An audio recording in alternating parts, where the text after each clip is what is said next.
De acá en más, con María O'Donnell. un tutorial para tiempos complejos. Bueno, faltan pocos días nada más para la asunción de Javier Milei. El domingo a media mañana en el Congreso, frente a la Asamblea Legislativa, será la jura. Prepara un discurso, como venimos contando, breve, con un panorama muy drástico respecto de la herencia recibida. Un consejo que le dio muchas veces Mauricio Macri, porque él cree que no fue lo suficientemente claro respecto de la herencia que recibió de Cristina Fernández de Kirchner y que eso después le impidió hacer un ajuste de la magnitud que pretende ahora llevar adelante Javier Milei. Javier Milei, que todavía no termina de completar algunos de los puestos claves de su gabinete, está claro que ha tomado distancia de Mauricio Macri. De hecho, el fin de semana Guillermo Franco es una de las figuras más cercanas a Javier Milei en su armado político. Dijo que al apoyar estamos muy agradecidos, nos resultó muy importante, pero la gente iba a votar igual por nosotros, dijo Guillermo Franco, independientemente de la postura que pudiera tomar Mauricio Macri. Dijo además explícitamente que el hecho de haber apoyado a Javier Milei no lo convertía en accionista de este gobierno. Es decir, que ellos no tienen deudas ni cuentas que rendirle a Mauricio Macri, que se ha quedado, muy distanciado ahora sí de Patricia Bullrich, la futura ministra de Seguridad, que está muy avanzado ya en conversaciones para incorporar también a quien fue su compañero fórmula, Luis Petri, al gobierno como ministro de Defensa.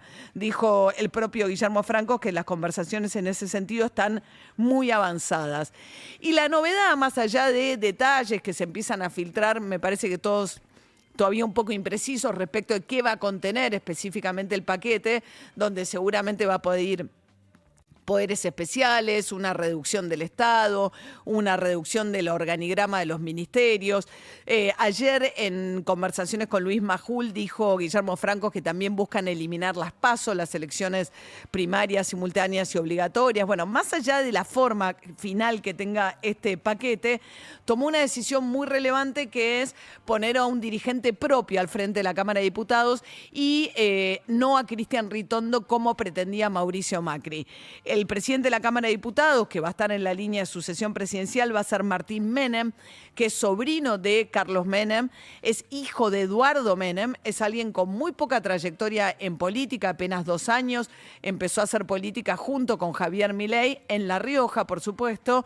Es alguien que se dedica a la venta de suplementos, de complementos para los deportistas, le vende, según ha contado en algún reportaje, a la AFA y a algunos clubes de fútbol, estos suplementos vitamínicos que tienen, la particularidad de no tener que, excluir cualquier sustancia que pudiera dar positivo en un doping. Bueno, esa es su actividad principal, gimnasios y demás, y hace 2 años que se sumó a la política, quien va a ser ahora presidente de la Cámara de Diputados. Hijo de Eduardo Menem siempre fue, si Menem era el carismático en la relación entre estos dos hermanos, Eduardo Menem siempre era el hombre más estudioso, el más sereno, el más conversador. Fue un hombre que ocupó un lugar muy destacado en el Senado durante las 2 presidencias de su hermano. Un poco el rol que después iba a tener Miguel Ángel Pichetto, estos senadores que ocupan durante 20 años prácticamente un rol relevante en la Cámara Alta, cuando además la Cámara Alta era todavía más poderosa y el peronismo era mucho más fuerte todavía en el Senado de la Nación. Y en esta suerte, también en el Senado va a haber uno propio de La Libertad Avanza, se llama Francisco Paultroni, otro recién llegado a la política que entra tercero en la línea de sucesión presidencial, ¿no? Porque las autoridades de las cámaras conforman la línea de sucesión presidencial. Así que finalmente Milei eligiendo a los propios para conducir las 2 cámaras, a pesar de que el bloque de La Libertad Avanza es muy minoritario. Lo que busca fundamentalmente es hacer valer el peso de la voluntad popular y el nivel de mandato popular que tuvo, como viene diciendo Milei, anunciando el tamaño del ajuste que va a proponer ahora después de su asunción, ya inmediatamente con un paquete de leyes que entran al día siguiente. Y este paquete de leyes, y acá hay una designación que es muy relevante, en un ratito vamos a profundizar en esto con Hugo Alconada Mons seguramente, que es Rodolfo Barra, quizás para los que no tienen memoria de la época del menemismo no represente mucho este nombre, pero Menem cuando asume la presidencia y se decide a hacer una profunda reforma del Estado, entendió rápidamente o concluyó que debía tener y conquistar al Poder Judicial inicialmente para que el Poder Judicial no le frenara esas reformas. Después también fue un proceso de privatización de muchas empresas de servicios públicos con un enorme grado de corrupción y con procedimientos que la justicia pudo haber frenado de no haber sido por la conquista casi total a la que se lanza Menem del Poder Judicial, haciendo que ampliando el número de integrantes de la Corte Suprema de 5 a 9. En lugar de sacar jueces, lo que hizo fue cooptar la Corte Suprema de jueces afines. Uno de los jueces que conformó la llamada mayoría automática, porque de manera automática daba fallos favorables a lo que pretendía el Poder Ejecutivo, fue justamente Rodolfo Barra.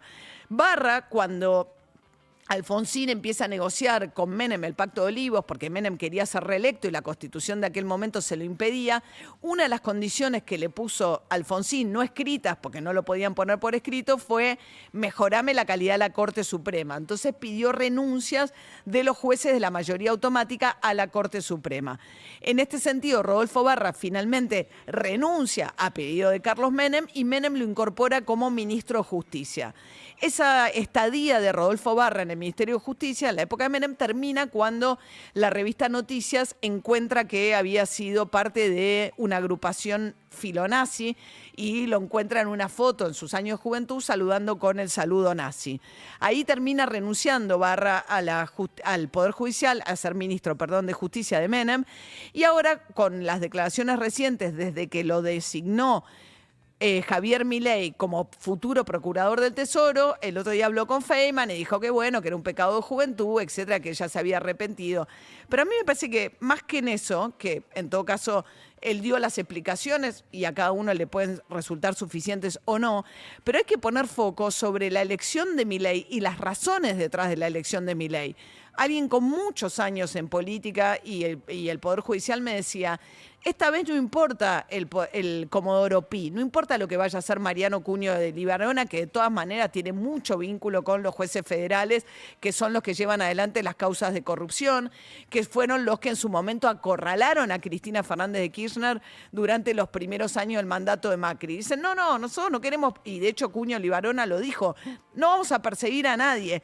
¿Qué les importa el fuero penal, el fuero contencioso administrativo? Que es donde por medidas de ONG, por presentaciones judiciales, se pueden frenar los procesos como los que piensa llevar adelante Javier Milei. Por eso la figura de Barra, que es el que armó en su momento todo ese esquema de sumisión del Poder Judicial al proceso de reformas tal como la llevó adelante en su momento Carlos Menem. Por eso elige Javier Milei como jefe de los abogados del Estado y como interlocutor de última con todo ese ámbito del Poder Judicial, nada menos que a Rodolfo Barra, trayendo de la jubilación, del retiro, a una de las figuras más emblemáticas de lo que significó durante el gobierno de Menem la sumisión del Poder Judicial al proceso de reformas del gobierno de Menem.